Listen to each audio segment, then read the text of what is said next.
በዚህ ዓመት የመጀመሪያው መንፈቅ መከላከያው በተለያዩ ምክንያቶች 42,000 ወታደሮችን ማጣቱ ተነገረም። በማስኮብለል የተፈረጁ አመራሮች ላይ ምርመራ ተጀምሯልም ተብሏል። ከፍተኛ የክህደት መጠን ተመዝግቧል በተባለው ባለፉት 6 ወራት ውስጥ አገዛዙ ሰራዊቱን ወደ ትግራይ እንዲጠጋ በተደረገባቸው ሳምንታትም በርካታ አባላት መክዳታቸው ታውቋል። የብልጽግናው አገዛዝ ሰራዊቱን የስልጣኑ ማስጠበቂያ አድርጎት ከወገኖቹ ጋር ደም እንዲቃባ ማስገድዶት ለሞትና ለጉዳት እንደዚሁም ለመበተን እየዳረገም በመትኩ ደግሞ ሌሎች ኢትዮጵያውያንን እየተካ ሲያዋጋ 7 ዓመታት አልፈዋል። በዚህ ሂደትም ዋናውን ልምድ የነበረውን ሰራዊቱን አቶም በግዴታና በማታለል በሚያፍሳቸው ወጣቶችም እየተዋጋና ሞታቸውን እንኳን ለቤተሰቦቻቸው ሳይናገር ሲቆስሉም ለሕክምና ሳያበቃ ቀጥሏል። በአገዛዙ አድሏዊ አሰራርና የአፈሳ ውትድርና የተማረሩ ወጣቶችም ከስልጠና ቦታዎች ከጦር ሜዳና ከጉዞ በመሸሽ ወገኖቻቸውን ገድለው እነሱም ከመሞት ለማምለጥ እየጣሩ ናቸው። አብዛኞቹ ወደ ቤተሰቦቻቸው ሲሄዱም ጥቂት የማይባሉት ደግሞ ቲዲኤፍን ፋኖንና የኦሮሞ ነጻነት ሰራዊትን እንዲቀላቀሉ ሆኗል ተብሏል። የኢትዮ ፎረም ምንጮች እንደሚገልጹት ደግሞ ባለፉት 6 ወራት 42,000 ሰራዊት በተለያዩ ምክንያቶች ከአገልግሎት ውጭ በወታደራዊ ቋንቋ ሚስድ ኢን አክሽን ለመሆን ስለመገደዱ ያስረዳሉ። ይህ ደግሞ በአውደ ውጊያዎች መገደልን፣ መቁሰልና ከጦር ወጥቶ ታጣቂ ኃይሎችን መቀላቀልን አሊያም ወደ ቤተሰቦች መሸሽን የሚያጠቃልል ስለመሆኑ አክሏል። በእነዚህ ወራት ከስልጠና ጣቢያዎች የተመረቀው ወታደር ብዛት ወደ 60,000 አካባቢ ነው የሚሉት የመከላከያ ምንጮች በእነዚህ ወራትም ከዛ በፊት የነበሩ ወታደሮች መካከል 42,000 የሚሆኑት በእነዚህ 6 ወራት ውስጥ ተገድለዋል፣ ቆስለዋል፣ ከአገልግሎት ወጥተዋል አሊያም ከድተዋል ብለዋል። ባለፉት ወራት በተለይም ከድቶ ወደ ታጣቂዎች መቀላቀል አሊያም ወደ ቤተሰብ መጥፋት በሪከርድ ደረጃ የተመዘገበ ነው የሚሉት የመከላከያ ምንጮች በሰራዊቱ ታሪክ በጥቂት ጊዜያት ውስጥ ብዙ ሰው ሲገዳም የመጀመሪያው ሳይሆን አይቀርም በማለትም ያስረዳሉ። አብይ አህመድ እና ጀነራሎቻቸው ሰራዊቱን እንደ ስልጣን መቆያ ማመኛ አይመለከቱትም የሚሉት አንድ የመከላከያ መኮንን ወታደሩን እናንተን ከመቀለብ ድሮን መሸመት ይሻላል የሚሉት በመሆኑ የመዋጋት ሞራሉ በየጊዜው ተሸርሽሯል ሲሉም አንስቷል። በዚህም ምክንያት ከሰው አልባ አውሮፕላኖች ያነሰ ግምትና ዋጋ የሚሰጠው ይሄው ሰራዊት ለኦህዴድ ብልጽግና ስልጣን አንዋጋም በማለት እየሸሸ ነው ብለዋል። በእርግጥ ይህንን ከሰሞኑ በጎጃም ቀጠና የተማረኩ አንድ ወታደራዊ አመራርም ሲናገሩ ተደምጠው ነበር። ካበላ ህዝብ ጋር ካጠጣ ህዝብ ጋር መገዳደል በጣም ያሳፍራል። ይሄ ነገር በዚህ መቀጠል የለበትም። መከላከያ ሰራዊቱም እንትኑን መምረጥ አለበት። በቃ ከእንግዲህ በኋላ በቃ ብሎ መነሳት አለበት። ለማን ነው የምቆስለው? ለማን ነው የምደማው? ደምቼ ምን አገኘው የሚለውን ነገር ራሱ አገናዝቦ በቃ የራሱን ጥያቄ ጠይቆ አማራጭ መውሰድ አለበት የሚል ሐሳብ አንድ የመከላከያ ምንጭ በቅርቡ ወደ ሰሜን ኢትዮጵያ በተለይም ደግሞ ወደ ትግራይ አዋሳኝ አካባቢዎች ሰራዊት ሲንቀሳቀስ ቁጥራቸው በርከት ያሉ ወታደሮች ክህደት ፈጽመውብናል ሲሉ ይናገራሉ። በዋናነት ደግሞ ከደቡብ እና ወለጋ የተነሳው ሰራዊት ረጅም ቀናትን ሲጓጓዝ ስለነበርም በርከት ያሉ አባላቱ ተጠፍተዋል በማለትም ያክላሉ። ባለፈው ሳምንት ወደ ሰቆጣ አካባቢ ሲንቀሳቀስ የነበረ ክፍለ ጦር 80 አባላቱን መንገድ ላይ እንዳጣቸው የገለጹት እኒሁ የመከላከያ አመራር መከላከያው የማስኮብለል ስራው በጠላቶች ብቻ ሳይሆን በራሳችን በአመራሮች ሴራም የሚከናወን ነው የሚል ጥርጣሬ አለም እና ምርመራ ጀምረናል ብለዋል። እስካሁን ባለው ሁኔታ የፋኖ ኃይሎች በርካታ ያገዛዙ ሰራዊት አባላትን እንዳስኮበለሉና እንደደመሰሱ የሚገልጹት እኒህ የመከላከያ ደህንነት ባልደረባ የፋኖ ኃይሎች በተለይም ደግሞ እንደ ስናይፐር ያሉ መሳሪያዎችን ለታጠቁ አባሎቻችን ጠቀም ያለ ገንዘብ ሰጥተው ያስኮበልሏቸዋል፣ ወደ ቤተሰቦቻቸውም ይሸኟቸዋል። ይህንን እናውቅ ነበር። የአሁኑ ኩብለላ ግን በቁጥርም የበዛ ነው። እናም ይህን የአመራር እጅ እንዳለበት ታምኗል፣ ወደ ምርመራም ተገብቷል ሲሉም አብራርቷል። የሚመረምሯቸው አዛዦች ምን አይነትና እነማን እንደሆኑ ግን ከመግለጽ ተቆጥበዋል። ካንዴም ወለቴ ኤርትራ ልክያቸዋለሁ። የትግራይን ህዝቤን አታገሷቅሉ፣ ሀብቱን አትዝረፉ፣ ጸቡ ከቲፒኤልኤፍ እንጂ ከትግራይ ህዝብ አይደለም የሚል ነው። በጣም ነው የምናመሰግነው የኤርትራ ህዝብና መንግስት ስላደረገው ነገር። የብልጽግናዎች ጠቅላይ ሚኒስትር እንኳን ከ5 ዓመታት በፊት የተናገሩትን ከ5 ደቂቃም በፊት ያሉትን የሚክዱና የሚዋሹ ናቸውና ስለዚህኛው አመላቸው ሲባል የሚባል ነገር ላይኖር ይችላል። መሐይምነትን ደራርበው ለለበሱ፣ ሐሰትን መናገር እምነት፣ ውሸትን መስማት ዕውቀት ላደረጉ፣ ይህንንም ለተላመዱ የብልጽግና ወንጌላውያንና የጎጥ ምዕመናን ሲባልም ይህንን መሟገት ላይጠቅም ይችላል። በዚህ ሁሉን ነገር መዝግቦ በሚያስቀረው በዚህ የዲጂታል ዘመን ግን ይህንን ጉዳይ በሚገባ ሰንዶ ለቀጣዩ ትውልድ ማስቀመጥ የዚህ ዘመን ኃላፊነት ይሆናል። አንድ አብይ አህመድ የተባሉ መሪ በኢትዮጵያ ውስጥ በነገሱ ጊዜ የሀገራቸውን ሕዝብ በጎረቤት ትብብር ሲጨፈጭፉ በሳንጃ ተደፍረናልና በወንድ አካል ድፈሩ እያሉ ሚሊዮኖች ላይ ሲያሰማሩ የሚለው ገለጻ ራሳቸው ያመኑት ሆኗልና የጠቅላይ ሚኒስትሩን ሐሰቶች በቀን በሰዓታትና በዕለታት ዝርዝር አድርገን እናስቀምጣለን። ይህ ዝግጅት በዚያች በአክሱም ከተማ ህዳር 18ና 19 2013 ዓ.ም የኢሳያስ አፈወርቂ ሰራዊትን ጠርተው በጽዮን ደጃፍ ላይ አብይ አህመድ ስላስጨፈጨፏቸው ወገኖች መታሰቢያ እንዲሆን ፍላጎታችን ነው። አብይ ባሳለፍነው ማክሰኞ ከኤርትራ መንግስት ጋር የተፋፋመ ጸብ ውስጥ የገባሁት የአክሱም ህዝቤን በጅምላ በመገደሉ የአድዋ ፋብሪካዬ በመነቀሉ የአዲግራትም በመሰረቁ ነው ብለዋል። የተቆራረጥነው የደቡብ አፍሪካው ስምምነት ሲፈረም ነውም ብለው ቅጥፍ አድርገዋል። ይህንን ሁሉ ውሸታቸውን ለማስተባበል እማኝ የምንጠራው የኤርትራን መንግስት ወይም ሌላን ሳይሆን ራሳቸውን ነው። እሳቸውን ብቻም ሳይሆን የራሳቸውን ጄኔራሎችና የጦር መሪዎችም ነው። አበባው ታደሰ፣ መሐመድ ተሰማ፣ መሰለ መሰረትና ብርሃኑ ጁላ ይህንን የጠቅላይ ሚኒስትሩን ንግግር ሲሰሙ የቆሙበት መሬት እንዲውጣቸው ቢመኙ ህሊና ያላቸው ሰዎች ሆኑ ነበር። አብይ ከሻቢያ ጋር የተቆራረጥኩት ለትግራይና ለህወሓት ሰላም ላመጣ ፕሪቶሪያ ስለሄድህ ነው ያሉበትን ንግግር አረርሶ ሰውዬ እንደ ዕድሜዎት መሆን ቢያቅቶ ያሉበትን ኃላፊነት ይምሰሉ ብለው ሊሟገቷቸው ይችሉም ነበር። ከፕሪቶሪያ ስምምነት በኋላ በአንድ ሰዋራ ቦታ የሻቢያ ጄኔራሎች የአብይ አህመድን ጄኔራሎች ሰብስበው ሲያነጋግሯቸውና ሲማማሉ የሚያሳየው ቪዲዮ ዛሬም እጃችን ላይ ያለና ይህንን እንደ ሹራብ ክር ተጎትቶ የሚያልቀውን የአብይ አህመድን ውሸትና የአገዛዙን ቅሌት በጥቂት ማስረጃዎች ለመጠቀም እንገለገለዋለን። እዚህ ጋር ግርም የሚል መግለጫ ደግሞ እናስታውሳችኋለን። ግንቦት 2 2013 መግለጫ የሰጡት የአብይ አህመድ ሹም በአክሱም የተገደሉት ሰዎች መገደል የነበረባቸው መሆናቸውን ገልጸዋል። ያኔ ገጥመን መስሎኝ እያሉ ላጀቧቸው መንጋዎቻቸው እንኳን ያልተጨነቁላቸው ጠቅላይ ሚኒስትሩ ትናንት በሻቢያ ተወሰዱ ያሏቸውን ፋብሪካዎች፣ ተገደሉ ያሏቸውን ሰዎች ጥር 1 2014 ግን እኔ ነኝ ያወደምኩት ብለው ሽልማት ሰጥተዋል። በዚህ ወቅት የተፈጸመን አንድ ቸርነት በላይነህ የተባሉን ጄኔራልም እናነሳለን። አብይ ግን የጋበዙት የሻቢያ ጦር ደሞዝ ከፍለውና የውጊያ ዕቅድ አውጥተው ያሰማሩት የኢሳያስ አፈወርቂ ሰራዊት የአክሱምን ወጣቶች በመደዳ ሲረሽን እሳቸው እማኝ እንደነበሩ የተገለጸበት የትናንቱ ንግግራቸው በትክክል የእምነት ክህደት ቃል ነው። በአንድ አገር ውስጥ ጄኖሳይድ ወይም የዘር ማጥፋት አሊያም ጅምላ ጭፍጨፋ ካልሆነም ደግሞ የጦር ወንጀል ባልታጠቁ ሰዎች ላይ ሲፈጸም ያልታደገ መንግስት ወንጀለኛ ነው የሚለውን ዓለም አቀፍ ሕግም በሚገባ መተላለፋቸውን በአደባባይ እወቁልኝ ብለው አምነዋል። ያኔም ጠቅላይ ሚኒስትሩ የኤርትራ ሰራዊት አልገባም አልገደለም ሲሉ ልክ ናቸው፣ ሻቢያ አልገባም አልገደለም እያሉ ሲደግፉ የነበሩ መንጋዎች ዛሬም የኤርትራ ሰራዊት ገብቶ ጅምላ ርሸና ሲያደርግ የተፋፋመ ጸብ ውስጥ ገባን ሲሉ ትክክል እኮ ናቸው፣ መሪያችን ለትግራይ ህዝብ ብለው ከሻቢያ ጋር ተጣሉ የሚሉትን የእውቀትና የእውነት ምንዱባን ትተን ነገሩ ግር ላላቸው ሰዎች ሲባል ግን ጥቂት ጥያቄዎችን እናስከትል። ከ5 ዓመት በፊት አክሱም ከተማ ላይ የተፈጸመውን ጭፍጨፋ ያካሄደው ሻቢያ ነው ይባል። አርባ ምንጭ ላይ የታሰሩትን ተጋሩ የጨፈጨፈው የኤርትራ ሰራዊት ነበርን? በባህር ዳር ፕሮፌሰሮችን ሳይቀር የትግራይ ተወላጆች ናችሁና ብሎ የረሸነው ሻቢያ ነበርን? የአዲግራትን ፋብሪካ የዘረፈው የአድዋን ፋብሪካም የነቀለው ኤርትራ መሆኑ እውነት ነው እንዲባል በአዲስ አበባና በሌሎች የኢትዮጵያ አካባቢዎችስ የነበሩ የትግራይ ተወላጆችን ንብረት የዘረፈው የባንክ አካውንታቸውን ዘግቶ የወሰደው የኢሳያስ ጦር ነውን? ከሲቹዌሽን ሩም እያየሁ ፈርሜ ነው የምተኩሰው እያለ ይናገር የነበረው አዲሃሎ ነው ወይስ 4 ኪሎ? መቀለን በሻሻ አደረኳት ያለውስ ኢሳያስ ነው? አብይ አንድ ሰው ሳይሞት መቀሌ ገባሁ እያለ የዋሸውስ ማን ነበር?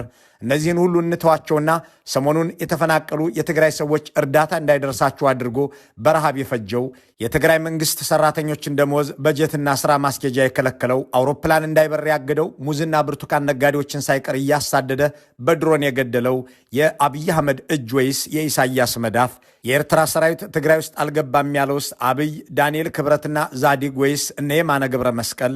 በኦህዴድ ግብዣ ሻቢያ ገብቶ የፈጸመውን 4 ኪሎና አዲሃሎ ተጠራርተው ያደረጉትን ያንን ወንጀል እንትወውና ይህ ሁሉ ይቅር በአማራ ክልል በአብያተ ክርስቲያናትና በገበያ ላይ ሕዝብን በድሮን የጨፈጨፈው በፍኖተ ሰላም ገበያ ላይ አከታትሎ የገደለው ሰዎችን በማንነታቸው እየመረጠ የረሸነው በኦሮሚያ እንደ ዲያቆን አማኑኤልና እንደ በቴ ኦርጌሳ የሚያደርገው የኤርትራ ጦር ነው ወይ የሚሉትን ጥያቄዎች ነገሩ ግራ ለሚገባቸው የአብይ አህመድ ሴራና ሥራ ዛሬም ላልተገለጠላቸው ሰዎች ጣል እናድርግና ጠቅላይ ሚኒስትሩ ለምን አማራና ትግራይንና ኤርትራን ማጋጨትና ማገጫጨት አስፈልጋቸው የሚለውን እንዲሁ እያሰላሰልን እንቀጥል።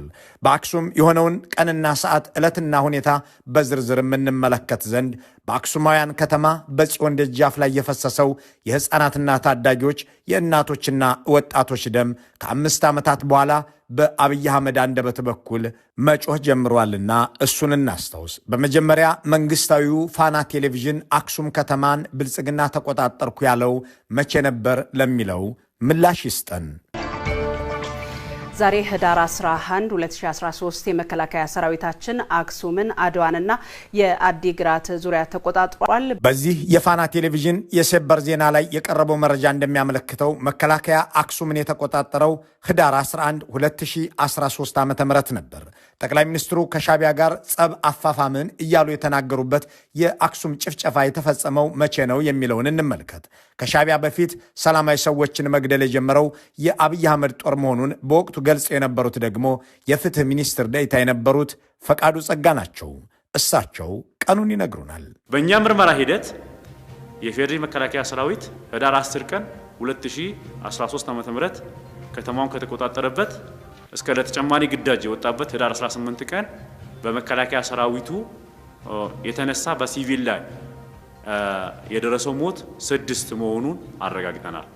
ይህንን ልብ እንበል። መከላከያ አክሱም ከተማ እንደገባ በነፋና የተገለጸው ህዳር 11 ቢሆንም እያንዳንዱ ትግራዋይ ጁንታ ነው የሚል አቋም ኖሮት ዘመቻ ላይ የነበረው መከላከያ 6 የአክሱም ሲቪሊያንን ብቻ ነው የገደለው የሚለውን እንዳለ እንቀበለውና ጠቅላይ አቃቢ ሕግ ይህንን ሲናገር ጠቅላይ ሚኒስትሩ ምን ሲሉ ነበር የሚለውን እናስታውስ። አንድም ሲቪል ሳንገድል መቀሌ ገባን ማለት ከዘረዘሯቸው ከተሞች አንዷ አክሱም ነበረች።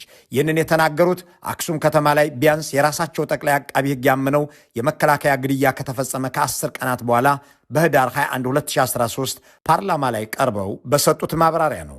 ሁመራ ላይ፣ አዲጎሹ ላይ፣ ዳንሻ ላይ፣ ሽራሮ ላይ፣ አዳሀገራይ ላይ፣ አድዋላ ላይ፣ አድነብሪት፣ አድዳሮ፣ ሽሬ፣ ሰለክለካ፣ አክሱም፣ አድዋ፣ አዲግራት፣ ዕዳጋ ሐሙስ፣ ዛላምበሳ፣ መቀሌ አንዲት ከተማ አንድ ሰው አልገደለም መከላከያ። እንዲህ እያሉ ይዋሹ የነበሩት ጠቅላይ ሚኒስትር በራሳቸው ጠቅላይ አቃቢ ሕግ ሲቪሊያን በመከላከያ መገደል የጀመሩት ህዳር 10 እንደነበር ምስክር በመስጠት ቀጣፊነታቸውን እማኝ ሆነውበታል። ቀደም ሲል የተከታተልናቸው አቶ ፈቃዱ ጸጋ መከላከያ በአክሱም ከተማ ብቻ 6 ሰዎች መግደሉን ቢያንስ አምነዋል። አንድም ሲቪል አንድም ከተማ ላይ አልገደልንም ይሉ የነበሩት አብይ አህመድ አሁን ደግሞ አክሱም ላይ ጅምላ ርሸና ያደርግ የነበረው ሻቢያ ነበር ብለዋል። ጠቅላይ ሚኒስትሩ ህዳር 21 2013 ዓ.ም አንድም ሲቪል በየትኛውም ከተማ አልገደልንም ብለው ሲቀጥፉ፣ አቶ ፈቃዱ ጸጋ ግን የለም ህዳር 10 ቀን 2013 ዓ.ም በአክሱም ከተማ ላይ ቢያንስ 6 ሰው ገድለናል የሚል ይዘት ያለው ማብራሪያ ያቀርባሉ። የአብይ አህመድን አውራ ውሸት ይዘን ብልጽግና ህዳር 10 አክሱም ከደረሰ የሻቢያ ጦር ከመቼ ጀምሮ ወደ ከተማዋ ገባ የሚለውን እናስታውስ። ይህንን የሚነግሩን 3 ልጆቻቸው የተገደሉባቸው አባት ናቸው። ህዳር 19 በአድዋ አድርገው ሰዎችን እየገደሉ የመጡ የሻቢያ ወታደሮች አክሱም ደረሱ።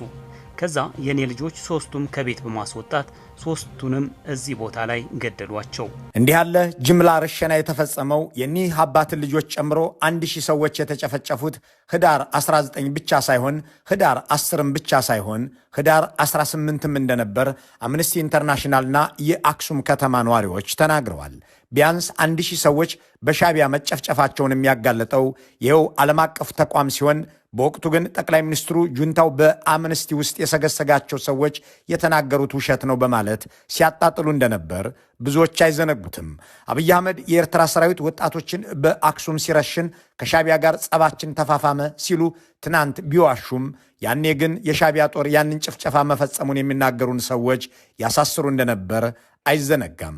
የመብት ድርጅቶችን መኮንናቸውም ይታወሳል። በአክሱም የተገደሉትም ትናንት እንደተናገሩት ሲቪል ሳይሆኑ ዩኒፎርም ያለበሱ ጁንታዎችና ታጣቂዎች እንደነበሩ፣ የተገደሉትም 93 እንጂ 1000 እንዳልሆኑ፣ ደግሞም ውጊያ የከፈቱና ተታኩሰው የተገደሉ መሆናቸውን አቶ ፈቃዱ አብራርተዋል። ምክትል ጠቅላይ አቃቢ ሕጉ በፋና ቴሌቪዥን ባስነገሩትና ራሳቸውን በተናገሩት ንግግር 1500 ሰዎች በአክሱም ከተማ የቀድሞ ከንቲባ ተደራጅተው የታጠቁ ደግሞም አርፎ በተቀመጠ የኤርትራ ሰራዊት ላይ ተኩስ የከፈቱ በመሆናቸው 93ቱ ተገድለዋል ብለዋል።